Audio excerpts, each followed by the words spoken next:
सभी लोगों को जय मसीह की। मैं परमेश्वर का धन्यवाद करता हूँ। आज के सुबह के एक वचन में आज हम आएंगे दानियल की पुस्तक पहला अध्याय उसका 8 वचन।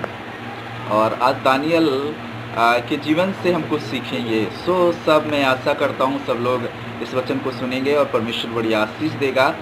आएंगे हम वचन में चलेंगे। परंतु दानियल ने अपने मन में ठान लिया कि वह राजा का भोजन खाकर और उसके पीने का दाग मधु पीकर अपवित्र ना हो, इसीलिए उसने खोजाओं के प्रधान से विनती की कि उस अपवित्र ना होना पड़े। प्रियो भाई बहनों, हम आज जानते हैं कि दानियल अपने मन में ठान लिया। जानते हैं जब ये लोग यरूशलेम से बेबीलोन लाए गए तो इनमें से दानियल, सदरक, मेशक, अबेदनगो ये चारों गुलाम बनकर ले आए गए थे।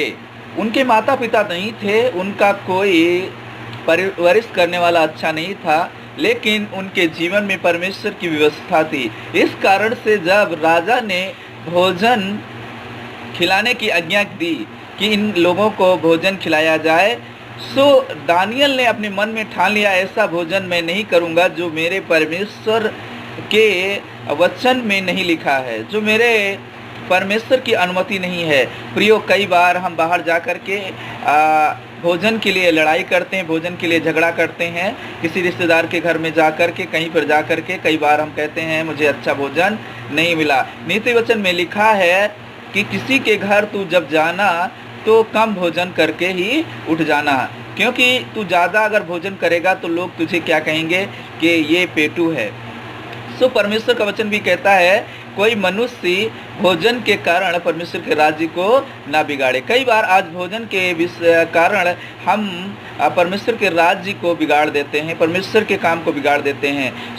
दानियल जो राजा का भोजन नहीं खाया था, कोई नहीं देख रहा था, उसे कोई नहीं देख रहा था, ना तो उसके पड़ोसी थे, ना उसके माता पिता थे, और ना तो कोई उसका परिवार का लोग था, लेकिन परमेश्वर की जो व्यवस्था थी उसके हृदय में बनी थी। उसने कहा, हे महाशय, ये भोजन हम नहीं खा सकते क्योंकि ये हमारी व्यवस्था में ऐसा नहीं लिखा है। प्रियो, जो परमेश्वर के वचन में लिखा है उसी के अनुसार हमें जीवन में जीना है।